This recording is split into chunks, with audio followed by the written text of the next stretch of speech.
I'm Zibby Owens, and you're listening to the award-winning podcast, Moms Don't Have Time to Read Books. Please sign up for my newsletter at zibbyowens.com for updates on podcast guests and lots of live events. Today's podcast has been sponsored by Libro.fm audiobooks.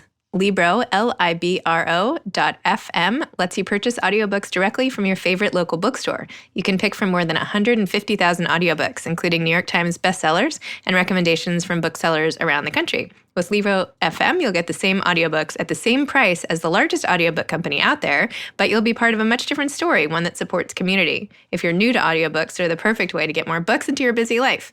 Listen during your commute, while doing chores, walking the dog, or just relaxing at home. All you need is a smartphone and the free Libro.fm app. If you already love audiobooks and don't know what to listen to next, check out the recommendations and curated lists from people like me who know books best, and also from local booksellers. You can go on Libro.fm playlists and look at the Moms Don't Have Time to Read Books playlist and go from there.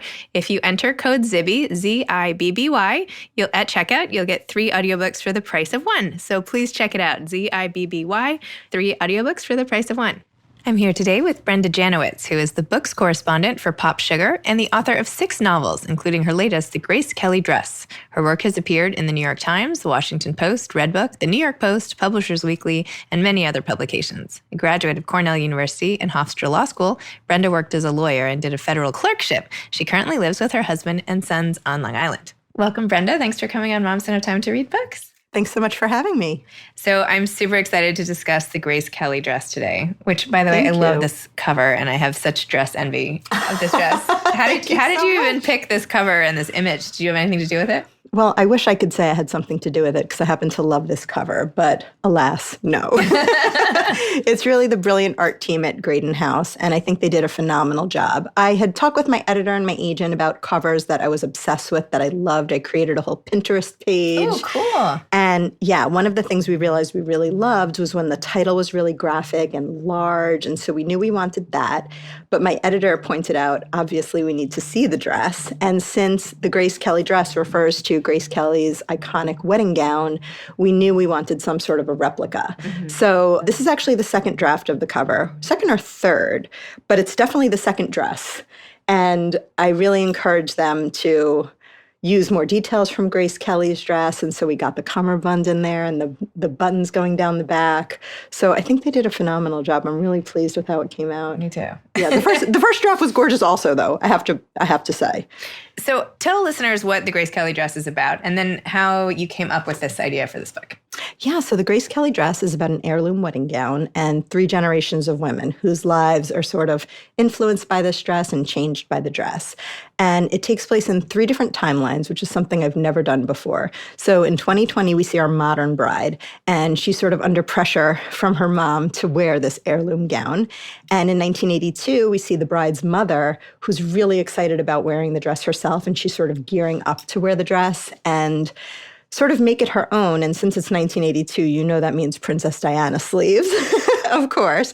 And then in a little twist, in 1958, we see the dress being made. And so we see the seamstress's life and what she's going through as she creates this dress. So it's really a look at an heirloom item and 3 generations of women and sort of how things have changed throughout time. And what gave you the idea for this plot? Yeah, so when I'm thinking about books, I'm always thinking about sort of what I'm obsessed with and what I can't stop thinking about. So for this book, when I sat down to come up with an idea, I had a little brainstorming session with my agent, and she said, "What are you obsessed with?" And since I've already written a book about weddings, we know I'm obsessed with weddings.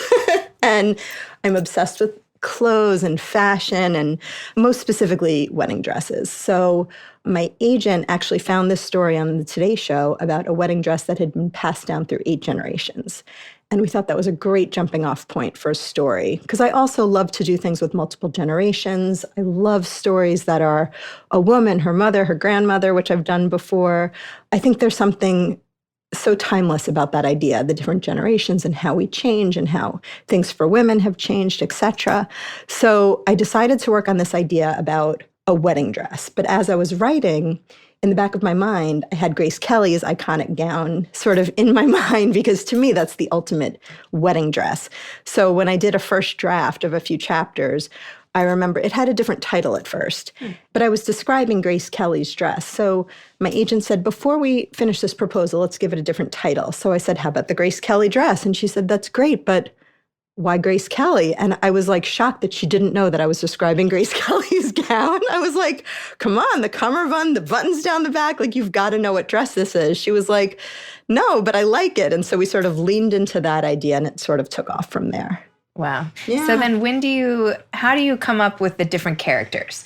Like what's your process like? Do you sit down and brainstorm, or are there inspirational pieces from people you know? Or like, how did you come up with these, especially these women? Yeah. So, I had the idea about the wedding dress first and the multi-generational story. So then the question was, what kind of women would I be exploring? What kind of lives would I be exploring? So first I came up with the character of Rocky, who's our bride in 2020. And when I was coming up with Rocky, I was trying to do something a little different than I've done before. So our Rocky is a little tougher than characters I've sort of described before. She has a different kind of job. She owns a startup. She works in video games, like very different from me. I like to joke that all of my characters are a little bit of me, because there's definitely an alternate reality where I have lots of tattoos because I'm fascinated with tattoos, but I can't commit like Rocky has committed to all her tattoos. So I don't have any, but in an alternate reality, I think I have a lot of tattoos. So there's a little of me in that, but there's also like a different version of me, if that makes sense. And then, of course, book 6, it's a little less autobiographical than other books. Your first book, they say, is you. It's all about you. Every character is you, especially the main character. Once you're 6 books in, it's a little different. You're sort of doing different things, experimenting with different things. And for this book, I was really concentrating on my through lines and how the 3 generations are different but the same. So I was trying to do something different. So the character sort of flowed from that, from the plot and what I was trying to say.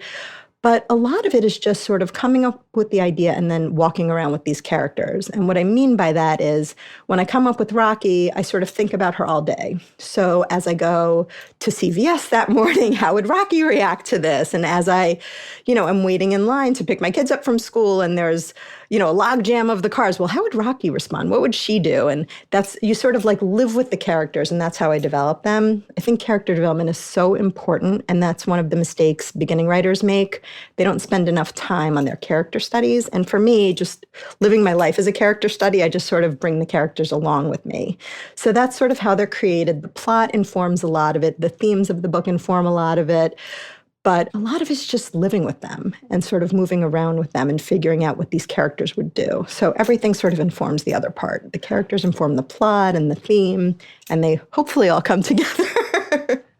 And what did your wedding dress look like? I have to ask. Ooh, so my wedding dress, like I mentioned, I'm obsessed with Grace Kelly's wedding gown. So, I had that in mind when I was shopping for my own. And what year? When did you get married? I got married. Because that will give us a stylistic, That is context, so true. right? I love it. I got married in 2008. Okay. And one of the things, Grace Kelly's wedding gown had sleeves, and I desperately wanted sleeves, but in 2008, you could not get sleeves. Mm-hmm. That was not a thing. And I find it so funny because now it feels like designers are all saying, oh, people want sleeves. And I'm like, this is not new. People have always wanted sleeves. But in 2008, no sleeves. So my dress was strapless, but I had a little bolero made, so it covered my shoulders for the service portion. But it was strapless. The bodice was lace. And in a little nod to Grace Kelly, I had a very delicate ribbon around the waist, not a cummerbund, but sort of a nod to that. And it had buttons down the back. That's so pretty. So when I say I'm obsessed, I really mean it. I absolutely love her dress. I think it's so timeless. There have been so many dresses that have been influenced by it. And it's amazing to me that a dress from so long ago, from 1956, can be so relevant today.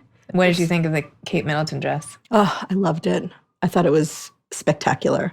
I loved it. But the truth is, I'm just a sucker for wedding dresses. There are so few that I don't like. I really love wedding dresses. There's something about that period of your life. And so even though I'm married 11 years now, it still makes me happy to think about wedding dresses. There's something so joyful about it. I've been buying and reading bridal magazines my whole life. Like, I'm love like the it. only non-bride, I feel like, who occasionally, wants to read. And I wrote for it. Modern Bride for a little while. I was like, wow. I'm also, like you, I'm obsessed with wedding gowns. And luckily I've had two. So, See? yeah, I got to do it over again. I was joking Perk with of divorce and remarriage. There you go. I love it. So towards the end of the book, Joni who's the middle generation woman in the book, asks her mother, will this be the biggest mistake of my life, the thing that defines me? And her mother answers this question by saying, there's no such thing as the biggest mistake. There's only what you do and what you don't do. So I was just wondering, is this your general philosophy on decision making? And because I thought that was a great rule to live by. Thank you. I wish I could say that's how I live my life. I would say that's how I try to live my life. I wish I lived my life a little more like that. I take things very seriously and I'm very hard on myself. And every New Year's resolution is to sort of not be hard on myself and sort of take things a little more easy. And I do think in terms of big decisions, I do take them very seriously, and I think it's the be-all, end-all. Like, for example, I was a lawyer. I don't practice anymore. I decided to give the writing thing a try. These big decisions do feel like life or death. But as I get older, I think what I'm realizing, nothing's really life or death because you can sort of come back from anything and times change and that's okay. So part of me, like the little girl me, still feels like everything is the biggest decision of your life and this will be the thing that marks your life. And certainly there are things that do mark your life, like seriously traumatic events do mark your life. And they say some of these traumas, you stay that age forever. So, I mean, I think there are some things, but in terms of decisions like career, who you're going to marry, I don't think that those are necessarily the biggest mistakes of your life. I think you learn from every experience. And I try to just take things a little less seriously. So I think that Joni's mother was a little wiser than I am. And I think that's something I try to live by just to sort of make the day-to-day easier, which is not to say big decisions are not a big deal. It was obviously a big deal to leave the practice of law. It's a big deal to figure out who you're going to marry. But I think part of why I was single for such a long time was that I just put so much weight into it. And to some extent, things are a leap of faith, and you need to sort of go with them. And tell me a little bit about your decision to leave law. I know you were a lawyer, clerkship, like the whole nine yards. What happened? Well, my whole life I wanted to be a lawyer, but it was because I loved to read and I loved to write. I was one of those children, you couldn't take a book out of my hand. I was always writing essays. When I was in law school, I tried to write a book. I was always just sort of thinking in terms of story. I think story and the stories we tell are really important. But when you're a Jewish girl from Long Island and you say to your parents, I'm going to be a writer, they're like, that's nice. If you like to read and write, become a lawyer. So, you need a job. So my parents were always big on you need to be able to support yourself. You need a job. You can't just wait for someone else. So I went to law school straight out of college and became a lawyer, worked at a big firm. The hours just killed me and just sort of the lifestyle was difficult. So I clerked, but it turns out when you work for a judge in New York, they work really tough hours also. The caseload's out of control. So I tried to make being a lawyer work, but I was really just one of those really unhappy lawyers. And around my 30th birthday, I remember my best friend from college, Sean, said, enough of this saying you're going to write a book. Now you're actually going to do it. So she got my friends together. They sent me to a writing class, Gotham Writers Workshop. And every Tuesday night, I went to this writing class and I actually took writing seriously. And I said, okay, I'm going to give this a shot. And that's where I started working on my first novel. And at the time, I remember I said, okay, I'm just going to do this for fun. It's just going to be one of those life accomplishments. Like someone had said to me, finishing a book is an accomplishment just in of itself. So I like that. I said, okay, I'm just going to finish this book. So I did it. But then, being a type A person, once I finished it, I was like, I should now get this published. So I got an agent, and sort of the rest is history from there.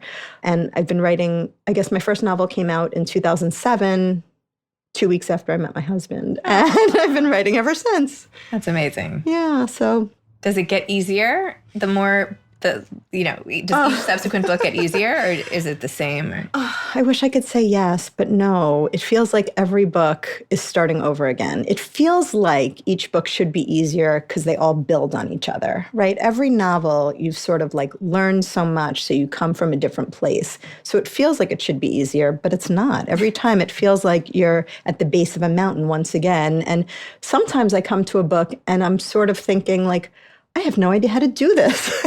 Even though you've done it before, it feels like you don't know how to do it. You've never done it before and you'll never do it again. Of course you do, but it sort of feels that way. So it doesn't get easier. Parts of it get easier. Like I would say the promotion and marketing, that stuff, you learn more. So that part gets a little easier only because you know what's coming and you know the right questions to ask. My first book, I was like, oh, we have to do an event. We have to have a party. We have to do this. Now, I'm a married woman, 2 kids. I live a dramatically different life than when my first book came out. And what's important is different. And how I sort of play the publishing game is a little different. So does that mean no party this time? Oh, there's definitely a party. Okay. There's definitely a party. But it'll be a smaller party. Right, yeah. I think with this book, what I'm trying to do is just enjoy it a little more. I was on the phone with my mother the other day. And I said, we were talking about something about the book process. And I said something to the effect of, but all my friends have books out because at this point I know a lot of novelists. And she was like, whoa, hold up, back up. Not everyone writes a book and gets it published. She's like, you're living in this little bubble, but you need to appreciate the accomplishment. So I think this time around I'm going to try to have more fun with it and appreciate it and enjoy it a little more. Because not everyone writes a book, even though sometimes it feels like it. It's true. Yeah. No, you should feel good about it. I mean, it's a great book. Thank you. Even if it was your only book. Seriously. Thank you. Do you think, and I read this essay you wrote, I think in Redbook, about having 2 sons and how you had wanted a daughter, but then you gave birth at 31 weeks and you're stopped caring about the gender and just wanted, you just like were rooting for the survival and the trauma. And I'm making light of this, which I shouldn't, but No, you can make light of it because he's 8 years old now. No, okay. He's fine. No, I mean, a lot of people have been through very scary processes with having kids like you. And then you were still saying like, but you love all the dress stuff and like what you were saying to the fashion. I do. Do you feel like in a way being able to write about girls all the time like feeds, scratches that itch, so to speak? Like, I love that question because, I think it does. I always thought I would have 2 girls. I'm such a girly girl. I just sort of took it for granted. Of course, I would have daughters. So now I have 2 sons. And like you mentioned, my second son was 31 weeks and it was very touch and go. He's 8 years old and he's perfectly fine now. So it's okay to make a little light of it, but I get what you're saying. It's funny when I think about it. I think about how everyone just makes it like it's no big deal to have babies, and it's so incredibly hard. And it's so incredibly hard to give birth, and all these things are just so tough, but everyone does it. So we're just sort of like, oh, whatever, he's fine now. But it was traumatic. It put things in perspective for me because it made me realize the most important thing is, it's so cliche, but it's true. The most important thing is that your kids are healthy, right? So it put things in perspective. But I get to write books about wedding dresses. So it definitely sort of scratches that itch for me. I got to research wedding dresses and gown construction. And at one point I was speaking to a wedding dress designer about just different details about how a dress comes together. And I did a lot of research in terms of Grace Kelly's dress, that actual dress itself. And that was so much fun and so fascinating. So I definitely get something out of that. But I also have 2 nieces, so that helps too. And I wanted to talk about your recent Modern Love essay, which was so exciting. I was so cheering from you for the sidelines because you were. And anyway, it was fantastic. And let me get the title right. He's never going to put away that shirt. Right. About your husband and how he left the shirt like on the console table in your upstairs hallway, and like that you walked by it a zillion times, and he never picked it up, and you just decided to make it like a standoff. Like, I'm just going to wait and see. Will he ever pick it up? Wait, I want to know. First of all, that's hilarious. Second of all, what made you think this would be right for modern love? Like, how did you know this was a modern love piece? Like, oh, well, that's a very simple answer. Okay. So when this was happening, first, in my defense, I thought he would put it away in like a week and we'd have a laugh over it. Mm-hmm. I didn't realize he'd leave it out quite so long, almost a year. I thought it would just be like a few days and eventually he would see it because where this table was, as you exited our bedroom, it was sort of like in your way. There was no way you couldn't see the shirt. So it amazed me that he never noticed it was there and thought, maybe I should put this back in my closet. But anyway, so it became sort of like a story that I constantly told people. So I'd go out for lunch with friends and they'd complain about their husband. I'd say, oh, well, did I tell you about the shirt? And it became a running thing with friends. It was to the point, one of my girlfriends, when I would meet her for lunch, she'd say, how's Doug? How are the kids? How's the shirt? He was like, the shirt became like a person in my life. So I was always telling people, it became this story I was constantly telling friends. So I was having coffee with the novelist Laura Dave. And at the point I told her the story, the shirt might have been put away. I don't even remember because I had been telling the story for so long. So she started telling me something about married life, and she had a baby. And we were just sort of talking about how life changes because I've known her since before we were both married and had kids. And we were just talking about how your life dramatically changes. And I said, well, did I tell you about the shirt? So I tell her the whole story, and she looks me dead in the eye and says, that's your modern love. And I was like, Laura, no, you're crazy. But when Laura Dave gives you writing advice, you should listen because she's amazing. So, I went home from that coffee date and I sort of thought about it and I started writing it. And it seemed so silly to me. And it was also sort of embarrassing that I had sort of done this and let it sit out for so long, and I was so resentful. But Susan Shapiro, who teaches this awesome... Yeah, she was on my podcast. She's amazing. She teaches this amazing class on nonfiction. She always says your first thing, it has to be a humiliation essay, to which I say all of my essays are humiliation essays, but this one in particular is humiliating to me because I was sort of so petty about it. But the more I sort of worked on this essay, I said, oh, wait, I think I have something here.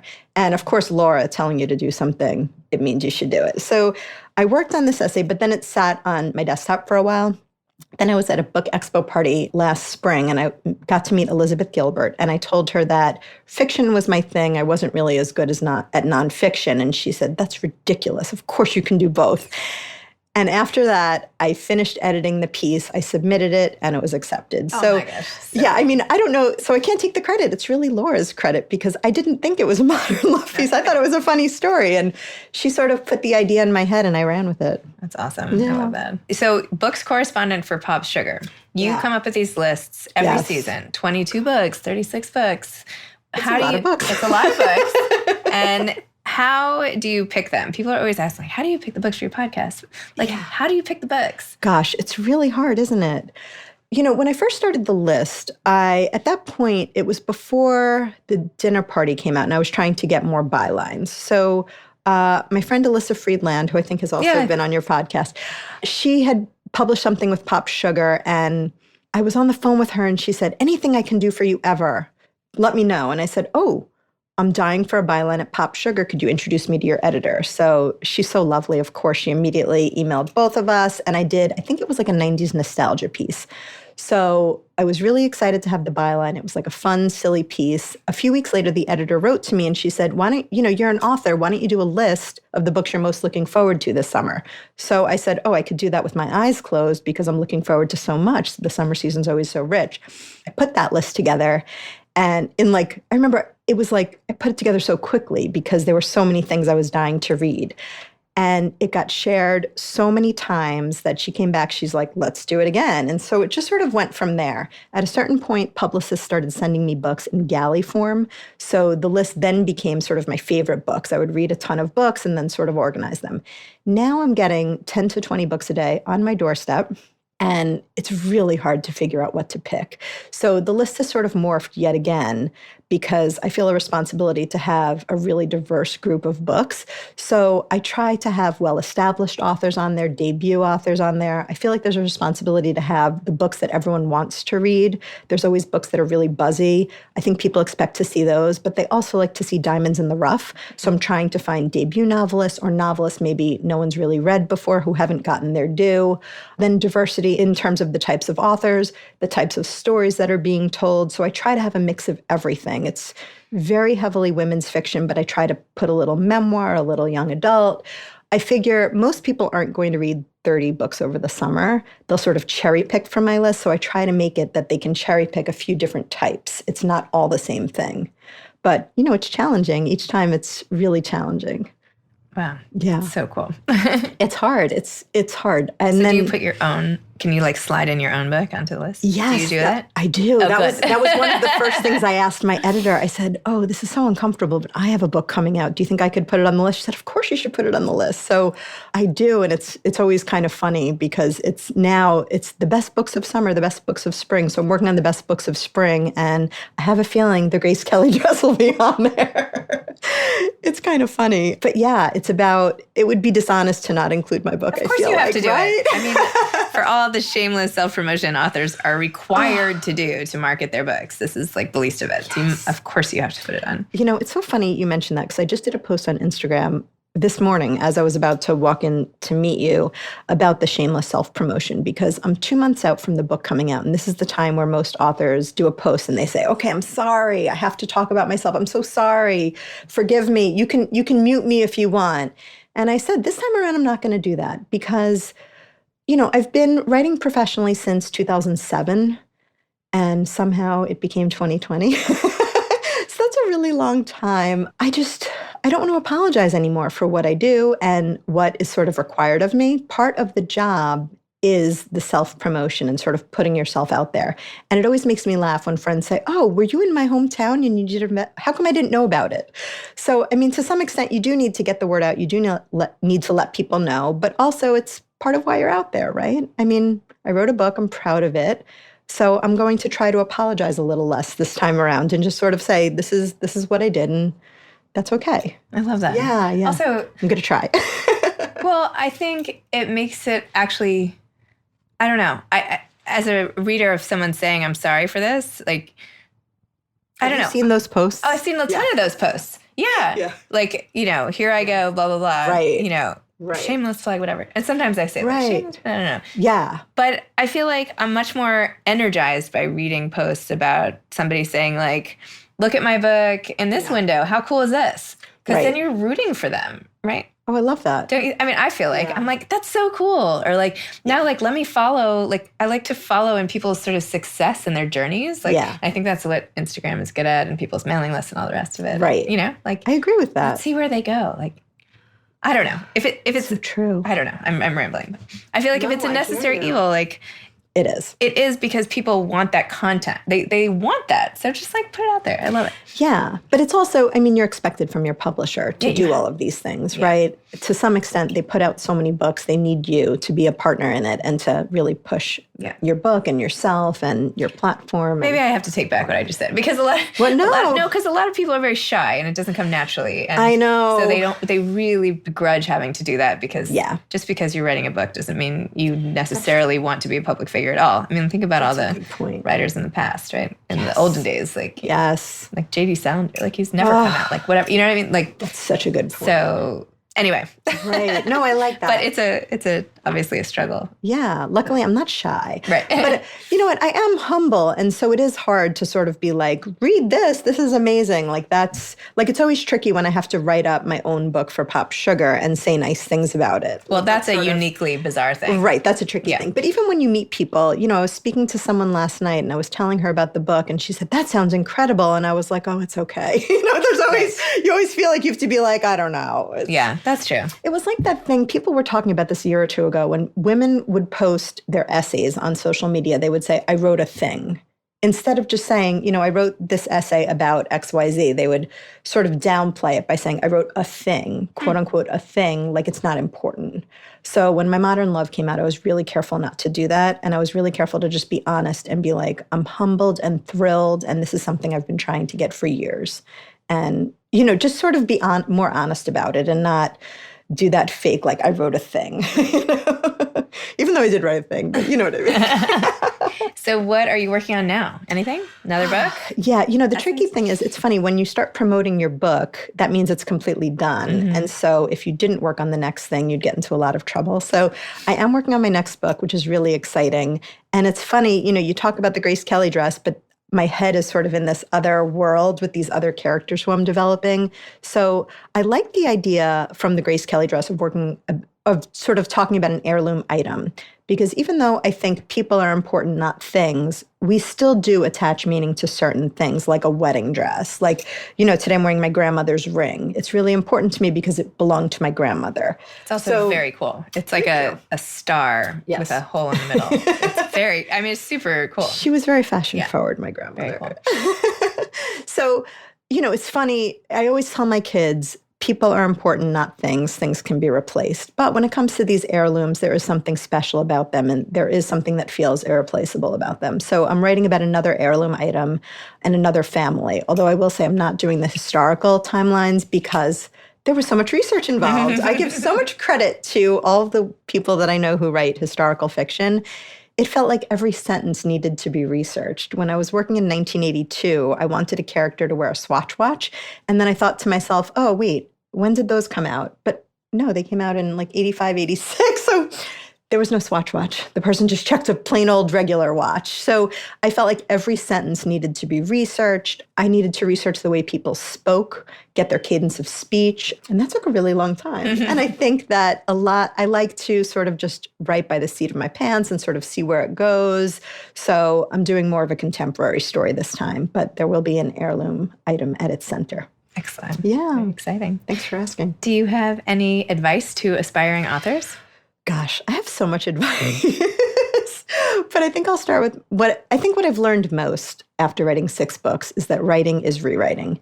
And that's the God's honest truth. I mean, I know it's like a basic sort of tenet of writing, but it feels more true to me now because with the Grace Kelly dress, I edited this book more than I edited any other book. And I think that this book is my best book by far because of that. So there were the 1982 storyline. At one point, I tore it out completely, ripped it apart, and rewrote it. I'd say only like 20% of the original 1982 storyline remains in what you read now. So I did a ton of rewriting and really thinking about the story. And, when you're a writer, you always feel like, oh no, I wrote that, I can't delete it. And so I used to keep a document with deleted scenes. And I would say to myself, it's okay, you can delete it because you can always go back to it. But this time, I just sort of deleted even more. I sort of edited with abandon because it's always better the second time around because you know the characters better, you know your message better, you know what you're trying to say. So I'm much more free with editing and deleting. I also try to write a little rougher now, knowing that half of it's going to be gone anyway. So I try to sort of write a little more freely, knowing that everything will be fixed later, and it's okay to just tear out full chapters at a time. I think when you first start out, it's hard to do that. It feels like, that empty page is so tough. And it feels like you'll never fill it. So once you've filled it, it's hard to get rid of it, get rid of that progress. But it's really important to do that. Even with my essays, that's actually one of the greatest things I learned from Sue Shapiro's class. Sometimes you would write an essay and she would say, oh no, that's not what it's about. This is what it's about. And you'd have to sort of start from scratch. And there was something but that's only 1,000 words, right?